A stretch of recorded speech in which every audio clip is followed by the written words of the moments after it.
día de la apertura de las inscripciones para los jornales solidarios, algo de lo que venimos hablando en Vespertinas desde hace tiempo, desde que empezaron con esta idea. Hay ya hay más de 150.000 inscriptos, según José Luis Falero, subdirector de la Oficina de Planeamiento y Presupuesto. Digo de nuevo, más de 150.000 inscriptos. Hay que recordar que el cupo es de 15.000, es para 15.000 personas, por lo que, por supuesto, van a quedar muchísimas personas afuera. Y si les parece, vamos a compartir algunas placas en donde vamos a comenzar a desasnar esta información.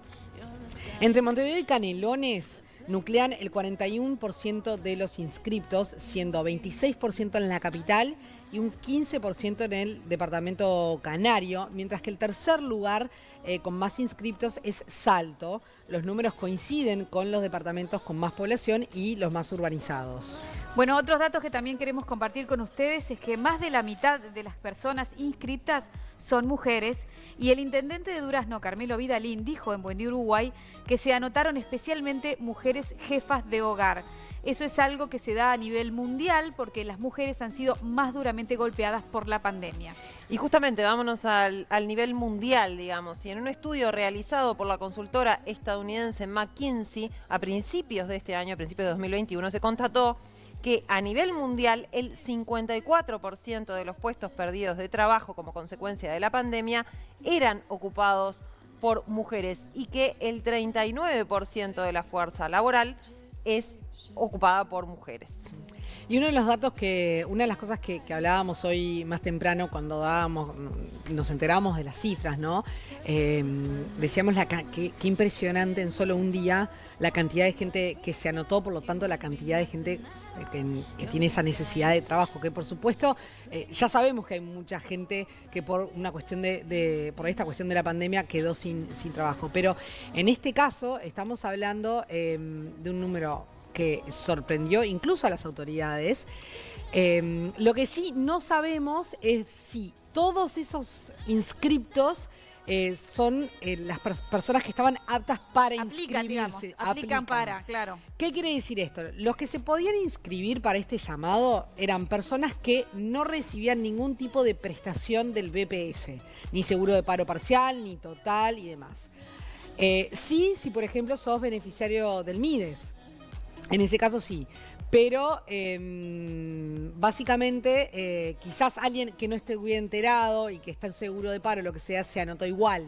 No están todavía esos datos. Claro. Si realmente toda esa cantidad de inscriptos son personas que estaban aptas para hacerlo y que están en esta situación de vulnerabilidad que igual, claro, aunque estés, con un obvio seguro parcial, es un momento horrible, ¿no? Claro, no, y el tema también es que recordemos que estos son para sueldos que son muy bajos y en realidad es una cuestión a término por 6 meses que tenés que hacer tareas que ni siquiera, o sea, que las va a decidir cada intendencia y cada municipio en tal caso, entonces no es que sea una oferta laboral como a veces pasa cuando hay llamados para entrar al Estado que son abiertos, o sea, sí, o claro, muy generalistas y que puede entrar todo el mundo. No estamos hablando de lo mismo. No una estamos salida de emergencia, eran 12.000 pesos, algo así. Ahí claro, está, de una cosa en la que uno sabe perfectamente que es una salida de emergencia. Entonces, por más que haya gente que no le corresponda, igual la necesidad está clara, ¿no? Sin duda. Y además la franja etaria de la convocatoria es muy amplia porque es a partir de los 18 hasta los 65. Claro. Entonces tampoco sabemos si, por ejemplo, hay jóvenes que no consiguieron trabajo y demás que se anotaron igual. Es decir, nos faltan un montón de datos, pero igualmente en un día 150.000 personas es un montón. Y bueno, justamente para hablar del impacto de la crisis en el trabajo de las mujeres, por esos datos que nos aportaba Vale recién, la crisis en el trabajo de las mujeres en nuestro país, es que invitamos a Alma Espino. Ella es economista de CIEDUR y una de las autoras del informe de ONU Mujeres, Pandemia, Políticas Públicas y Desigualdades de Género en Uruguay. Alma, ¿qué tal? Bienvenida a Vespertinas. Buenas tardes. Hola, ¿qué tal? Buenas tardes. Alma, primero, estábamos hablando de esta cuestión de este llamado y de que el 60% de esas personas que se inscribieron son mujeres, según los datos que brindaba el intendente Carmelo Vidalín, jefas de hogar. Entonces, queríamos empezar por definir contigo bien el concepto de jefa de hogar. ¿Qué quiere decir una jefa de hogar?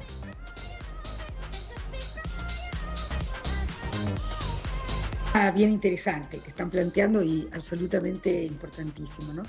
En primer lugar, lo de la definición de jefa de hogar normalmente depende de la declaración de la persona. Es decir, yo digo soy jefa de hogar por las consideraciones que sean, ya sea porque me siento la responsable económica, la responsable por derecho, en fin. O sea, no hay una definición de jefe de hogar que nos diga por qué pasa eso. ¿Qué podríamos, sin embargo, tener como elemento de consideración, aunque como ustedes dijeron antes, falta mucha información al respecto, cuando las mujeres decimos que somos o nos declaramos jefas de hogar, lo más probable es que estemos hablando de hogares monoparentales o de hogares unipersonales, donde no hay un hombre de manera permanente. Porque si no, por un conjunto de normas, costumbres, cultura, etcétera, se tiende a declarar como jefe de hogar al varón, aunque no sea ni el que tiene el mayor ingreso, ni el que sostiene la casa, etc. Es que, Alma, justamente te lo preguntábamos por eso, porque puede suceder un escenario en que sea una pareja en donde la mujer quizás sea la que tiene mayor ingreso o la que sustenta a la familia, porque en ese momento el hombre está desempleado y se toma como jefa de hogar, o también puede ser una mujer que está sola a cargo de sus niños. Y son casos bien distintos, más allá de lo económico, ¿no? Estamos hablando del contexto. Exacto. Sí, en realidad en estos casos, o cuando se lanzan estos programas, en primer lugar me gustaría decir, antes que nada, que siguen haciéndose acciones de política que son muy bienvenidas, pero que no están tomando en consideración las diferencias de género, porque el hecho de que el 60% de quienes se presentaron a este llamado sean mujeres no debe sorprendernos, porque las mujeres tienen como 5 puntos porcentuales por encima en su tasa de desempleo, por encima de la tasa de desempleo de los hombres. Esto pero es además acá, tampoco debe sorprendernos. Perdón Historia... que me quiera detener en esto, ¿no? El número de la tasa de desempleo es importante, la cifra, digo, porque es significativo esa diferencia porcentual. Y esto es en Uruguay, ¿no? De lo que estás hablando. Si lo ponemos en porcentajes, sí, claro. La tasa de desempleo masculina es cuánto y la femenina es cuánto. Claro, según la última medición, que también debemos ser muy prudentes para comentarlas, porque, como ustedes saben, el INE, a raíz de la problemática asociada a la pandemia, tuvo que cambiar la metodología de recolección de datos de la encuesta de hogares, que es nuestra principal fuente de información para tener las tasas de actividad, de empleo, desempleo, etcétera. Y entonces estamos muy cerca entre el 13 y el 14% de las personas en edad de trabajar que son activas, es decir, que buscan trabajo, lo están haciendo, el 13,6% mujeres, y no llegan al 9% en el caso de los hombres. Entonces tenemos ahí una diferencia, que es una diferencia bastante tradicional, diría yo. Es decir, no podríamos atribuirla estrictamente solamente a la pandemia, porque en Uruguay las tasas de desempleo femeninas siempre han sido considerablemente superiores a las masculinas. Lo que sí, y haciendo una aclaración a la que tú me decías recién, respecto de otras informaciones para el mundo, particularmente para América Latina, lo que no se dio en Uruguay fue una caída tan manifiesta en la tasa de actividad de las mujeres respecto de lo que venía pasando anteriormente. ¿Qué quiero decir con tasa de actividad? Bueno, que las mujeres que buscan trabajo o están trabajando no se han retirado a los hogares en la misma magnitud que ha ocurrido en el resto de América Latina en promedio, lo cual es verdaderamente alarmante, ¿no? Y uno de los resultados más tremendos de la pandemia. O sea que en nuestro país eso es una buena noticia. Dentro de todo lo complicado que está, es una buena noticia. Sí, es una noticia. Es una noticia porque también las tasas de actividad en Uruguay venían creciendo para las mujeres de manera muy importante. Las mujeres han mejorado sus niveles educativos. Y entonces estos golpes, que además no sabemos cuál va a ser su duración. Es decir, hasta ahora nosotros conocemos impactos de muy corto plazo, pero no sabemos qué va a seguir pasando. ¿Qué pasó con el impacto de la pandemia? O sea, las mujeres dedican semanalmente casi el doble de de horas de trabajo doméstico, ¿no? Eso ya está comprobado. ¿Esto cambió, por ejemplo, con la suspensión de las clases, con el teletrabajo? O sea, ¿se podría tomar alguna medida o implementar alguna política social, digamos, en este sentido? Bueno, sí, seguramente ha de ser muy importante tomar alguna medida en este sentido, porque efectivamente, si bien las mujeres siempre tienen la mayor carga de trabajo asociado a los cuidados, el trabajo doméstico dentro de los hogares, durante la pandemia todos, ¿no? Al parecer hombres y mujeres incrementaron algo su participación, pero las brechas siguen siendo muy importantes, es decir, son las mujeres las que han sostenido esta carga de trabajo de manera más importante. Y sí, hay política para hacer, porque, por ejemplo, hemos visto crecer el teletrabajo, trabajo remoto, trabajo a distancia. Y en esos casos el estrés suele ser muy grande, las mujeres tienen que hacerse cargo del trabajo y del cuidado de los hijos o de las personas mayores o de los enfermos dentro de los hogares, y estamos como sin una legislación protectora. Parece que estamos a principios del siglo XIX, cuando las costureras hacían todo eso dentro de su casa con el famoso trabajo a domicilio. Entonces, por ahí hay una cosa, y en general deberían cubrirse algunos aspectos de las trabajadoras que nunca pudieron dejar de trabajar. Vamos a poner por caso las mujeres que están trabajando en la salud.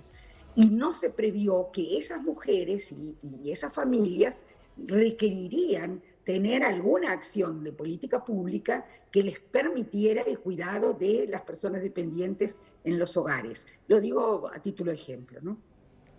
Bien, por último, entonces, que este 60% en este llamado digamos, en esta situación de que es un trabajo que es zafral, esporádico, digamos, tiene que ver también con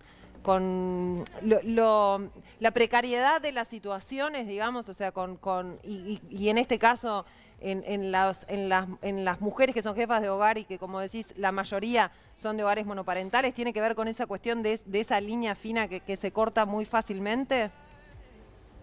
Sí, yo creo que tiene que ver, bueno, con las necesidades reales, ¿no? Recién cuando ustedes decían si las personas que se habían anotado les corresponde o no les corresponde, y está bien el interrogante que ustedes se planteaban, pero hasta como duele decir eso, ¿no? Es decir, porque imagínense que a todo el mundo le corresponde tener algo para vivir. Entonces, me parece que en el caso de las mujeres y las mujeres encargadas de los hogares, esta oferta de 15.000 puestos de trabajo, que son poquísimos, y además su distribución departamental deja bastante que desear, porque la cantidad de desempleados y de población en Montevideo, Canelones, Salto, claramente es muy superior a la de otros departamentos. Yo creo que eso también debió haberse considerado, pero además, si pensamos, esto ha ocurrido con una cantidad de programas de empleo, porque los hombres salen a buscarse una changa a cualquier lado, ven lo que pueden, y muchas veces son las mujeres las que se presentan a estos programas, entre comillas, protegidos. Ahora, para que ellas puedan cumplir yendo a hacer estos jornales, si no pensamos qué va a pasar con las tareas del cuidado y las tareas del trabajo doméstico en hogares y en localidades, y seguramente en ambientes donde las cosas son bastante difíciles por muchas razones, entonces estamos contentos, estamos bien, es una buena acción de política pública, pero que carece de un marco para que realmente sea más favorable. Bien. Economista Alma Espino, muchísimas gracias por estos minutos en Vespertinas. Gracias a ustedes. Que pase bien. Me parece importante aclarar que acá nadie va a juzgar lo que corresponde y lo que no corresponde, ¿no? Nunca fue... Me parece que fue un poco mezquino. No, nunca fue nuestra intención, además. No. Lo que nosotros decimos es que quién podía aplicar o no de acuerdo según los criterios que fijó el Estado. Claro, o sea, claro. nosotros no somos quienes para decir a quién le corresponde y a quién no le corresponde, ¿no? Claro. No, estábamos hablando en realidad desde otro lugar de eso. Por Eso supuesto, es sí. la realidad. Y por supuesto que a todos nos corresponde una vivienda digna, comida y un montón de cosas, ¿no? De prestaciones, pero estábamos hablando de lo que se... Los requisitos para ingresar. No, pero yo igual no lo interpreté como que estaba... O sea, yo no lo interpreté así como lo interpretaron ustedes, lo que ella dijo, la aclaración que ella dijo. Pero está bueno. si fue así, claramente no fue nuestra intención. Sí, desde ningún punto de vista.